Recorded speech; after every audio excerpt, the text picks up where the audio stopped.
दर्शकहरू नमस्कार। आइसिसी महिला विश्वकप एसिया छनौटको हङकङसँगको आजको खेलमा नेपाल 7 विकेटले पराजित भएको छ। यो सँगै अब नेपालको सुपर 3 मा पुग्ने बाटो बन्द जस्तै भए पनि अब सानो दुलो बाटो भने अझै खुला रहेको छ। यस भिडियोमा यसबारे जानकारी दिनेछु। साथै आजको खेलमा नेपालले खराब ब्याटिङका कारण आजको खेल हार्न पुगेको छ। यी सबै जानकारीहरू आजको भिडियोमा रहनेछन्। भिडियोलाई अन्तिमसम्म हेर्नुहोला र हाम्रो च्यानललाई सब्स्क्राइब गर्नुभएको छैन भने सब्स्क्राइब गर्नुहोला। आइसिसी महिला टी20 विश्वकप एसिया छनौटका लागि थाइल्यान्डमा जारी एसिया क्षेत्रको छनौट प्रतियोगितामा मंगलबार नेपाल टोली हङकङसँग 7 विकेटले पराजित भएको छ। आजको हङकङसँगको खेलमा पनि वर्षाका कारण ओभर घटाएर 5 ओभरको खेल मात्र खेलाएको थियो। त्यस्तै गएको बहराइनसँग पनि वर्षाकै कारण 5 ओभरको खेल खेल्दा नेपालको पहिलो हङकङसँगको खेल पनि वर्षाकै कारण रद्द भएर अङ्क बाड्नु परेको थियो। हङकङसँगको जारी प्रतियोगितामा नेपालको यो पहिलो हार हो। टस हारेर ब्याटिङको निम्तो पाएको नेपालले निर्धारित 5 ओभरमा 3 विकेट गुमाएर 29 रन बनाएको थियो। जवाफी ब्याटिङमा ओर्लिएको हङकङले भने 4.3 ओभरमै केवल 3 विकेट गुमाएर विजय लक्ष्य पूरा गर्यो। वर्षाका कारण खेल निर्धारित समयभन्दा निकै ढिला सुरु भएको थियो। सोही कारण खेल 5-5 ओभरमा झारिएको हो। हङकङको जितमा ओपनर सान्दिन शहजादले अभिजित 15 रनको योगदान गरिन्। उनले 12 बलमा 1 छक्का पनि हिर्काइन्। चौथो नम्बरमा क्रिज सम्हाल्न आएकी मारिको हिलले 11 बलमा 11 रनको योगदान दिन्। त्यस्तै एस्विन दसवानी 3 रनमा अभिजित रहिन्। हङकङले खेलको सुरुवातमै 2 ब्याटरलाई गुमाएको थियो। नेपाली टोलीकी बलर कविता कुँवरले 2 विकेट लिइन्। त्यस्तै उनकै ओभरमा 1 रनआउट पनि गराएकी थिइन्। त्यसअघि टस हारेर ब्याटिङको निम्तो पाएको नेपालले 5 ओभरमा 3 विकेट गुमाउँदै जम्मा 29 रन मात्र बनाउन सक्यो। 29 रन अङ्क बनाउँदा नेपालले जम्मा 1 बाउन्ड्री मात्र लगाउन सक्यो, जसका लागि ओपनर सम्झना खड्काले 7 बलमा 10 रन बनाएकी थिइन्। उनले नै त्यो 1 चौका हिर्काएकी हुन्। कप्तान इन्दु वर्माले 10 बलमा अभिजित 9 रन जोडिन्। रुबिना छेत्रीले भने 4 रनमा अभिजित रहिन्। कविता कुँवरले 2 रन र पूजा महतोले 3 रन बनाए। नेपालले अतिरिक्त रूपमा 1 रन मात्र प्राप्त गरेको थियो।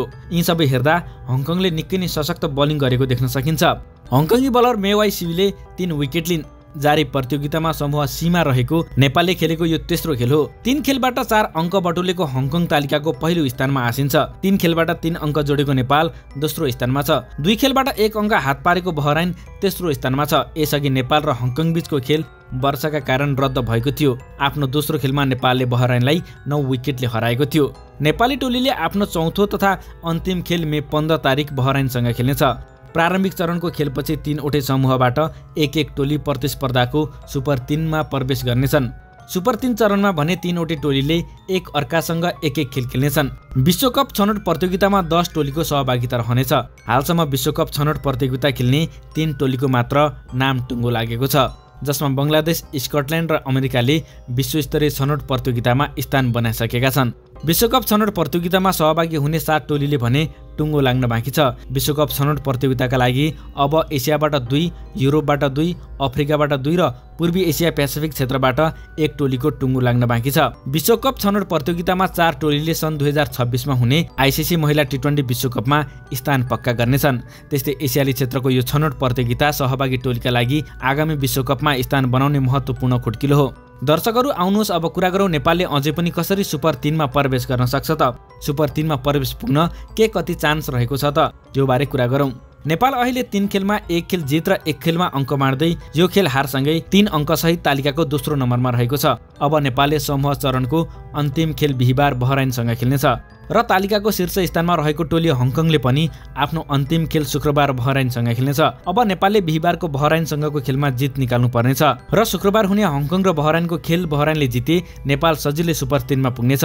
त्यो बाहेक थाइल्यान्डमा पछिल्लो समय यी खेलहरूमा वर्षा बाधक बनेको छ। त्यसैले नेपालले बिहिबार बहराइनलाई हराउँदा शुक्रबार भने हङकङ र बहराइनको खेलमा वर्षा बाधक हुनुपर्नेछ। वर्षा बाधक हुँदा नेपाल सुपर 3 मा प्रवेश गर्नेछ। यो अवस्थामा नेपालको 5 अङ्क र हङकङको 5 अङ्क हुनेछ र रन रेटको आधारमा नेपाल सुपर 3 मा जाने मौका मिल्नेछ। यसका लागि नेपालले बिहिबार हुने बहराइनसँगको खेलमा आफ्नो रन रेटलाई सुधार गर्नुपर्नेछ र नेपाली क्रिकेट प्रेमीले शुक्रबार हङकङ र बहराइनको खेलमा वर्षा बाधक वा बहराइनले जितोस् भन्ने कामना गर्नुपर्नेछ। खेल हुने दिनको बारेमा च्याट जीपीटीलाई सोद्धा दुईटै दिन वर्षा हुने देखिएको छ। यस्तै खेल सम्बन्धी जानकारीका लागि हाम्रो युट्युब च्यानललाई सब्स्क्राइब गर्नुहोला।